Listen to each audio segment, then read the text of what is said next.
Hello friends, welcome to unlock school. आज के इस वीडियो में हम बात करेंगे सी टेट एग्ज़ाम के बारे में। क्या होता है सी टेट का एग्ज़ाम, कब से चालू हुआ है, सी टेट की एग्ज़ाम हमें क्यों देनी चाहिए, सी टेट की एग्ज़ाम देने के लिए हमारे पास क्या योग्यता होनी चाहिए, सी टेट में कितने पेपर्स होते, सबकी चर्चा डिस्कस हम इस वीडियो में करेंगे। ठीक है, देखते। सी टेट का पूरा नाम है सेंट्रल टीचर एलिजिबिलिटी टेस्ट। यह एग्ज़ाम नेशनल लेवल पे लिया जाता है। केंद्रीय माध्यमिक शिक्षा बोर्ड यानी कि सीबीएसई साल में ट्वाइस इन ईयर, एक साल में 2 बार, जुलाई और दिसंबर 2 मास में 2 बार एग्ज़ाम कंडक्ट करवाती है। कक्षा 1 से 8वीं तक यानी कि क्लास 1 से 8 तक के टीचर बनने के लिए ये सी टेट की एग्ज़ाम ली जाती है। इसमें 2 पार्ट्स होते हैं, पेपर 1 और पेपर 2। पेपर 1 1 से 5 क्लास के टीचर बनने के लिए, और पेपर 2 6 से 8वीं क्लास, 6 to 8 क्लास के टीचर बनने के लिए दी जाती है। देखते दोनों पेपर के लिए एलिजिबिलिटी क्राइटेरिया क्या है। तो पेपर 1 to 5 क्लास के टीचर बनने के लिए क्या एलिजिबिलिटी होनी चाहिए।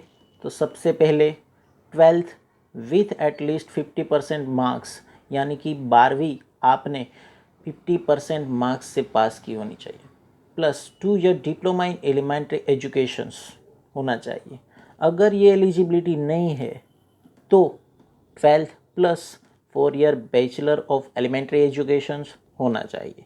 दोनों में से एक भी नहीं है तो 12th plus 2 year diploma in education क्या होना चाहिए।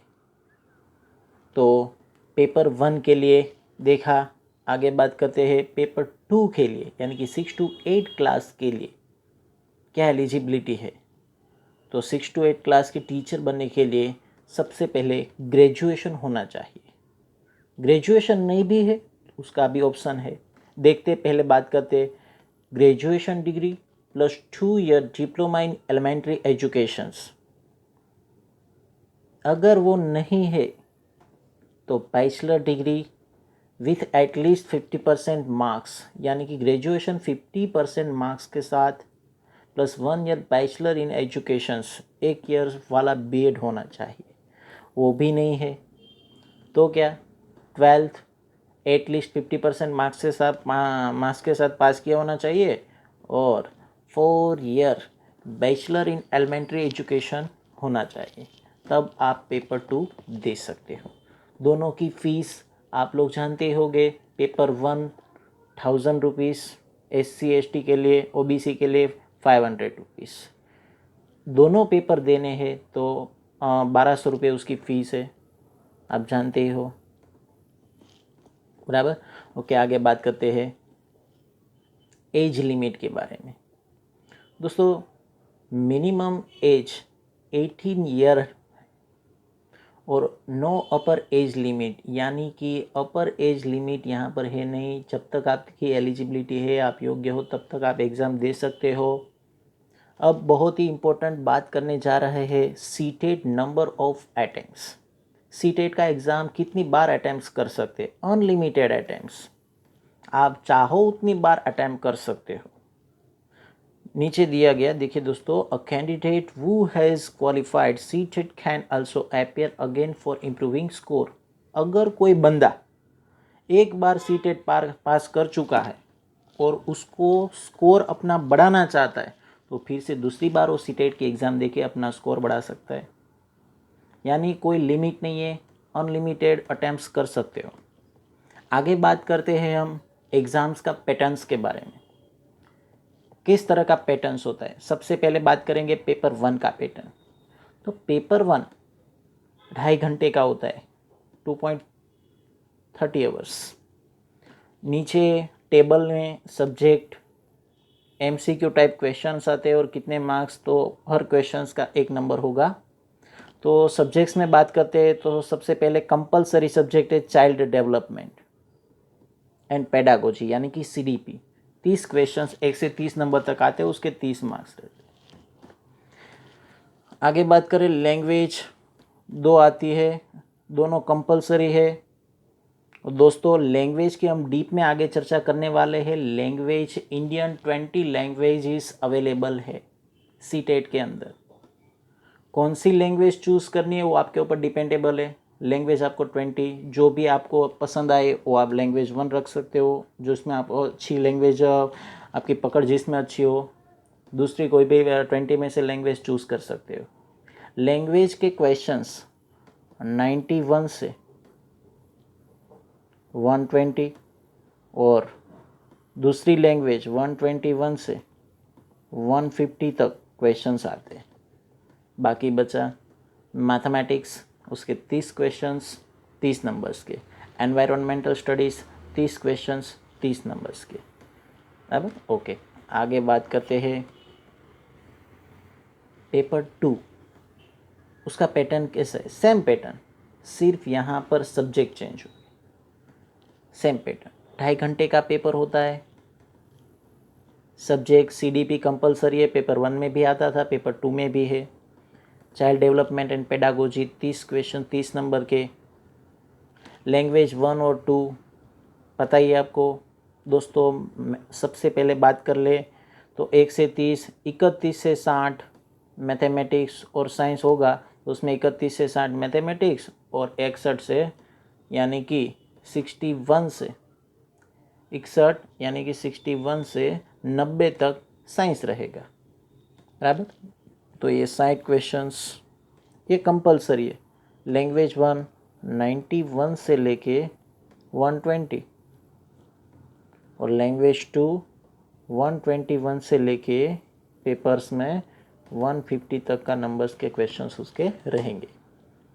ये तीनों कंपलसरी है। पहले 3 नंबर, नीचे जो 2 नंबर्स दिए गए, नीचे ये जो 2 नंबर्स दिए गए मैथमेटिक्स और साइंस, आपका ग्रेजुएशन अगर दोस्तों मैथमेटिक्स या साइंस है तो आप मैथ साइंस सेलेक्ट कर सकते हो, उसके 60 क्वेश्चंस आएंगे 60 नंबर्स के।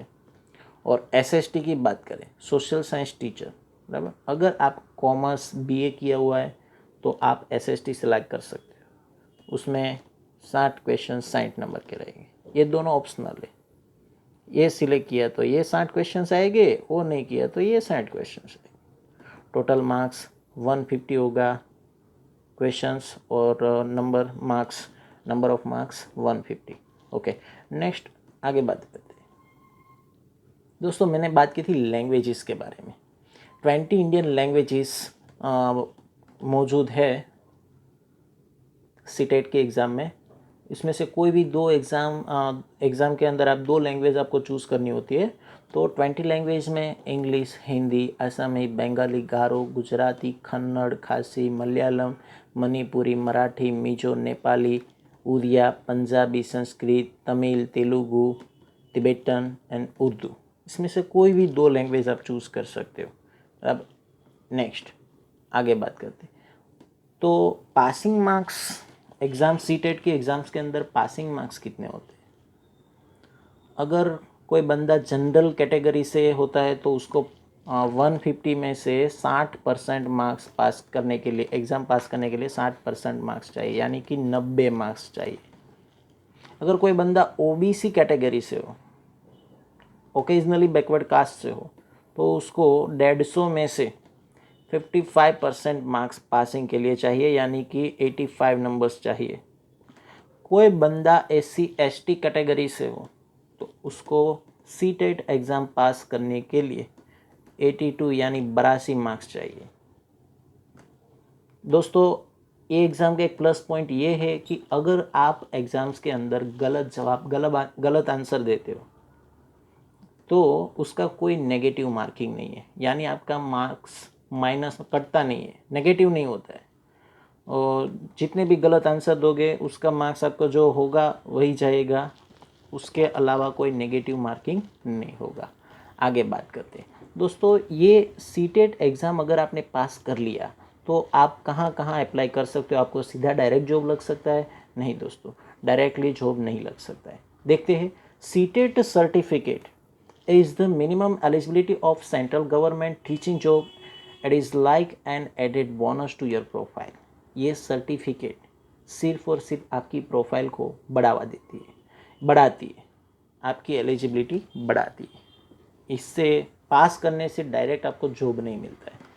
After CTET certificates candidates can apply for all central government teaching jobs as like KVS, NVS, army teacher, ERDO etcetera. ये सर्टिफिकेट आने से आप सभी गवर्नमेंट टीचर की जॉब के लिए अप्लाई कर सकते हो। KVS, NVS, army teacher schools में भी अप्लाई कर सकते हो। विदाउट सीटेड सर्टिफिकेट, अगर ये सर्टिफिकेट आपके पास ना हो तो candidates can not apply for central government teaching job. ये सर्टिफिकेट आपके पास ना हो तो कोई भी आप गवर्नमेंट टीचर, केंद्रीय विद्यालय के अंदर आप टीचिंग जॉब्स के लिए एलिजिबल नहीं है। ये रूल्स कब से बना है तो NCTE के निर्देश के अनुसार केंद्रीय माध्यमिक शिक्षा बोर्ड ने ये धारा 23/8/2010 ये डेट के बाद से दोस्तों ये सीटेट की एग्ज़ाम फिक्स की गई है। यानी कि उसके बाद से सीटेट कंपलसरी हो गया है। पहले डायरेक्टली भर्ती होती थी, लेकिन इस तिथि के बाद से सीटेट, आपको कोई भी केंद्रीय विद्यालय में टीचर बनना है तो आपको सीटेट कंपलसरी देना पड़ता है। साल में मैंने पहले भी बता दिया है कि एक साल में 2 बार कंडक्ट कराता है CBSE। कौन कंडक्ट कराता है? CBSE, central board secondary education. दोस्तों आगे बात करते हैं। Many private institutes only prefer or give preference to state qualified candidates for teacher recruitment. Many union territories only prefer CTET qualified teachers in regular contractual teachers. यानी कि बहुत सारी संस्थाएं ऐसी है, प्राइवेट संस्थाएं, जो सीटेट क्वालिफाइड किए हुए कैंडिडेट्स को टीचर के लिए रिक्रूटमेंट करती है। और बहुत ऐसी संस्थाएं हैं जो रेगुलर या कॉन्ट्रैक्ट बेस पे रिक्रूटमेंट करती है, जिसने सीटेट उसको प्रायोरिटी देते हैं। तो दोस्तों, मैं घनश्याम राठौड़, ये इन्फॉर्मेशन जो दी आपको अच्छी लगी हो तो आप इस वीडियो को लाइक कीजिएगा, शेयर कीजिएगा और अनलॉक स्कूल चैनल को डेवलप करने में हमारी मदद कीजिएगा। धन्यवाद दोस्तों।